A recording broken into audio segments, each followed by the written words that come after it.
Welcome, ladies and gentlemen, to Merchant Service Slayers. Thanks for tuning in again. My name is Carson Cook. We'll go ahead and cover this next video. I did want to talk about this video, guys, which is pretty important. It's one of the topics that we've been having trouble with Merchant Service Slayers, but Pi Payments, some of our agents and stuff like that. So we did have this as a topic that we discussed last week. So I thought I'd bring it to the table to discuss it with you guys. So the first thing that we wanted to talk about today is how do we deal with post-deal maintenance? How do we deal with post-deal maintenance? And you say, well, Carson, this is not a major concern. This is what my ISO deals with, so on and so forth. And yes, to an extent, if you've got a great ISO that you work with or a good partnership on the back end to deal with customer service and a strong support line, then yes, this can be a very, very good thing. But in most cases, to be honest with you guys, it's very important that the agent makes sure that they dig up a lot of the landmines along the way. You know, not along the way, but they prevent a lot of the landmines that are going to take place, right? So avoid a lot of the traps. And this usually comes with experience. So if you are new to the industry, just be prepared that yes, you can do as much as you can when you first start. But the point is, as a recommendation, is always please just make sure you do your best to learn every single deal that you close and that you put that stuff into play as soon as possible. And you say, well, Carson, the deal's closed, it's completely finished. And it's almost like the same thing. When you sell the car, they got the paperwork and they drive away in the car and that's it. I go, yes, in most cases that's true. But in our industry, we don't have to worry usually about just selling the deal, signing the paperwork and turning it in. We have to worry about a lot of different things because we also are not like the finance people in car sales or the corporate real estate guys that take it to the bank. We do the whole thing. Usually you will do all the paperwork yourself. You collect all the documents to make sure that the merchant understands the equipment. You know, usually agents will do the installs themselves as well, depending on the scenario or how big the merchant is, or even if it is a big install. We have a lot of installs where we'll do 5, 6, 7, 20 location deals, but the merchant has to be on site with the technician to communicate what happened during that sale. So it's vital to understand how do you deal with post-deal communication. We're going to talk about 3 things today that are going to help you to avoid those landmines along the way so that you avoid potential chargebacks, cancellations with your merchants, so on and so forth. And the number one thing, the first one, and this is probably the most important thing, is that you need to make sure that you manage the expectations of your merchant. Now remember, anything can be done after you shake their hand. When you shake their hand and you sign that paperwork or you're getting ready for the paperwork, in that merchant's mind, that deal's closed, which means that it's very difficult for them to pull out after during that next 10 minutes. So you need to utilize that specific time to make sure that you manage the expectation, okay? And we talk about this by saying, hey, first off, never give too much away to your merchant. Never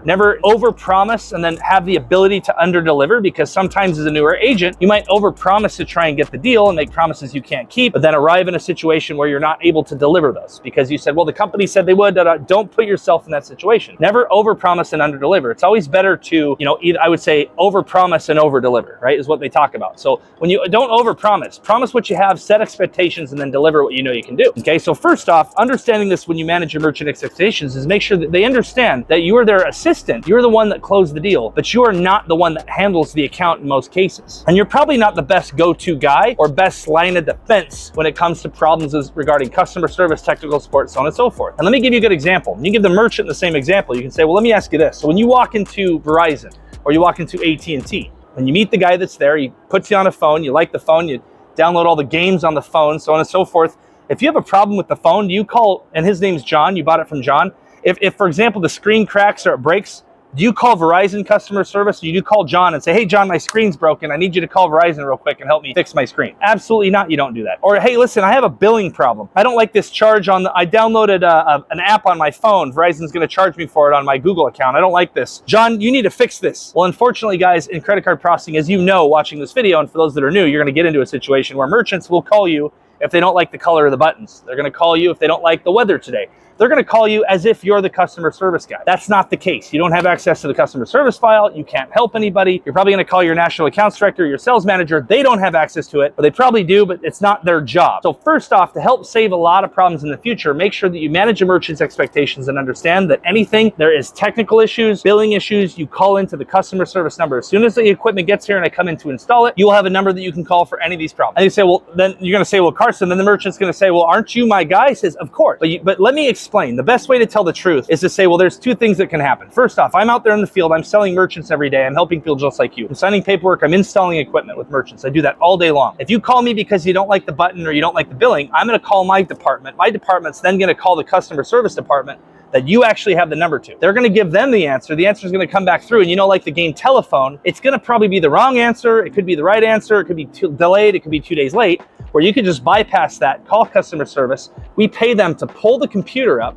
look at your file, solve the problem, and get back to you instantly, as opposed to the chain of command. So understand that you need to understand that you don't talk to me as an agent. If you get through that chain 3 or 4 times and it doesn't work, then you call me. Then we can work on it. I can come over and solve the problem. But I need to be the number 3 person that you go to. First try customer service and try technical support, then talk to me. That's gonna be the fastest way to get stuff done, okay? That leads me to number 2, is that you need to understand that no matter what happens, because of what we're dealing with these deals, whether it's a 5 location deal, 20 location deal, any location deal, the paperwork for each location, okay, or the paperwork for each deal needs to be spotless, whether you're physically filling it out and collecting the documentation, or you're doing it with an e-app. Now we use an e-app system as well, but the communication between you and the e-app department or the underwriting department needs to be spot on with exactly what kind of equipment you need, the type of wiring, everything for the merchant's needs so that we avoid problems with equipment in the future. Because you don't want to delay your commission when we send equipment, the merchant gets there, you install it, it's the wrong equipment, it came from the wrong place, because you didn't communicate that when you did paperwork. Paperwork in the signing process and complete understanding of communication is probably one of the important things that you can do with dealing with post-deal communication. Make sure the paperwork's spot on, the voided check is collected, everything is taken care of before you facilitate leaving that location or leaving that deal, okay? Or do your damnedest to get as much as you can. That brings me to step number 4, is that there's a lot of issues that can happen with equipment arrival.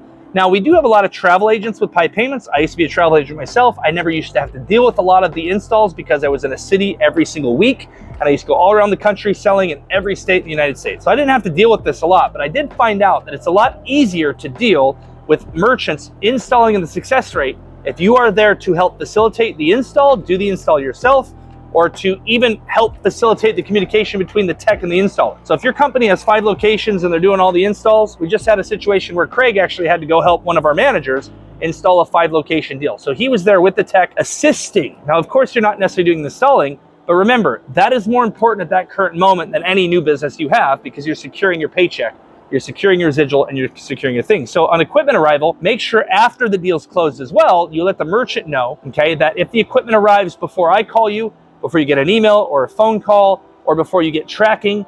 Okay, sometimes merchants get equipment before the tracking's even released to the ISO, the sales department, so on and so forth. Okay, and it depends on which provider. It could be Paradise, Aloha, anyone you work with, Harbor Touch, Revel, sometimes they release the equipment before the ISO or the sales agent even knows. So they could get the equipment 2 days before you even know about it, which could lead to a lot of problems. So you want to tell the merchant, listen, if you get any weird boxes or anything like that, or you have to sign for anything, please store it and then call me right away. That's another thing, you call me right away. Any customer service issues, you call them, but you call me as soon as the equipment gets here and we'll come over and install it, like right away. Even if you go on vacation, if the equipment gets here on a Friday and you're gonna be back on Monday, don't put it off till Monday and call me. Call me when it gets there Friday. Because the agent, as yourself, needs to know when the equipment gets there.